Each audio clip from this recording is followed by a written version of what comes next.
이렇게 우주 1년이란 시간을 통해서 인간을 낳고 기른 이유는 어디에 있나요?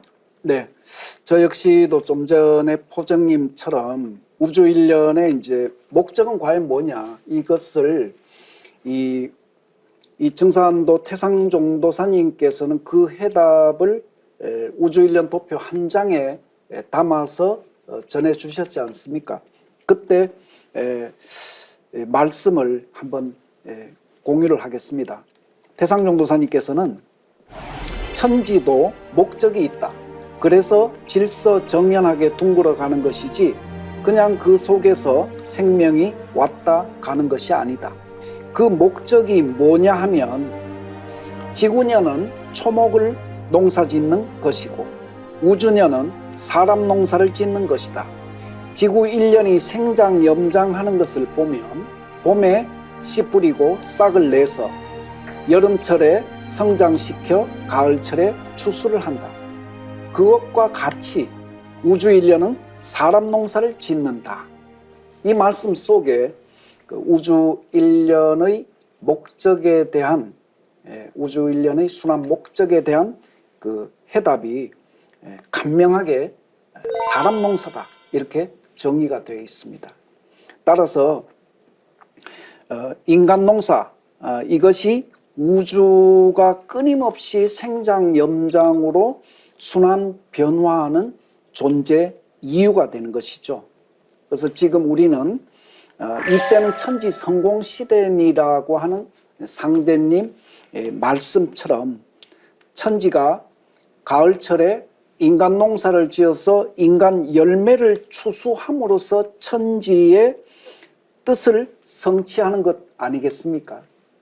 따라서 인간은 우주 가을철에 결실 문명을 맺을 수 있는 그런 열매 진리를 내가 만나서 천지의 열매가 되는 것이 이 인생의 목적이 되어야 할 줄 압니다.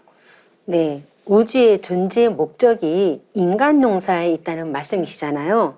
그동안 인간을 신의 피조물이라거나 우주의 먼지 같은 존재라고 해왔는데요.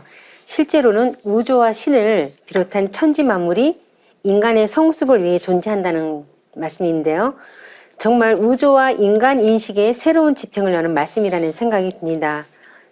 그러면 왜 하나님이 이 개벽기에 하필 인간을 오셨어야 하느냐에 대한 것도 답이 풀리는 거예요. 왜냐하면 이 개벽이 온다는 사실은 비극으로 느껴지는데 이때 하나님이 오셔서 인간의 무한한 가능성을 열어주신다는 대목에서 비전이 오는 거죠. 그래서 인간이 열매이기 때문에 주인공이기 때문에 그것을 영접 맞이하기 위해서 하나님께서 직접 추수관으로서 이 땅에 오신다는 게 모든 성자들의 예언의 결론이죠. 그래서 이때는 이제 참 하나님이 인간으로 오시는데 가을이 되면 농부가 추수하기 위해 들판으로 나가는 것처럼 우주의 가을이 되면 우주의 주제 하나님이 인간으로 강세하셔서 인류 구원의 문제를 매듭 짓고 가을 문명 열어놓으신다는 차원에서 서신입니다. 서쪽이라고 하는 것이 성숙과 통일이 때인 가을을 의미하니까 서신이라고 하는 건 천지가 여름 가을 바뀌는 그때에 성숙과 통일을 위해서 대변혁 시간대에 오신 주제자를 서신이라고 이제 압축을 하신 거거든요. 그래서 상제님이 친히 우주 결실기에 인간을 강세하셔서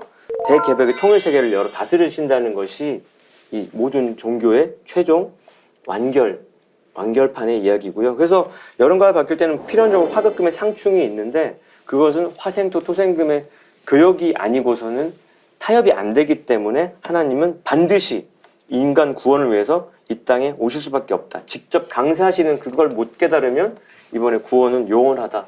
이렇게 말씀드릴 수 있겠습니다. 네, 가을 개벽기를 맞아 인간 농사를 짓고 추수하기 위해 직접 이 세상에 오신 우주의 조화주 하나님, 그분이 바로 증산 상제님이신데요. 아버지 하나님이신 상제님께서 우주 가을철에 열어주시는 조화 성경을 지상 천국, 불국토, 대동세계 등으로 묘사를 해왔죠. 그래서 선천 성자들이 여러 개로 묘사했지만 압축해보면 선경인데 후천에 오는 훈천 성경이라고 조화 성경이라고 좀 말씀드릴 수 있는데 그러면 선천과 후천의 어떤 분위기가 어떻게 다른지 한번 비교해 볼 수 있습니다. 일단 상제님 말씀에서는 선천 영웅시대는 죄로 먹고 살았으나 후천 성인시대는 선으로 먹고 살리니 죄로 먹고 사는 것이 장구하랴 선으로 먹고 사는 것이 장구하랴 이제 후천 중생으로 하여금 선으로 먹고 살 도수를 짜 놓았노라. 선천은 위험으로 살았으나 후천 세상에는 웃음으로 살게 하리라. 이렇게 비교 체험하게끔 말씀하셨는데, 일단 선천은 상극의 이치고요, 후천은 상생입니다. 상극의 시대는 닫혀 있고 후천은 열려 있는 건데, 그래서 봄, 여름은 천존과 지존 시대였다면 우주, 가을, 후천은 인존 시대라고 하고요. 그리고 어금 존양이었다고 한다면 정음 정양의 남녀 동권 시대가 후천입니다. 그리고 상극에 의해서 원한이 쌓였다라면 후천에는 화기가 물을 녹는다고 돼 있고요.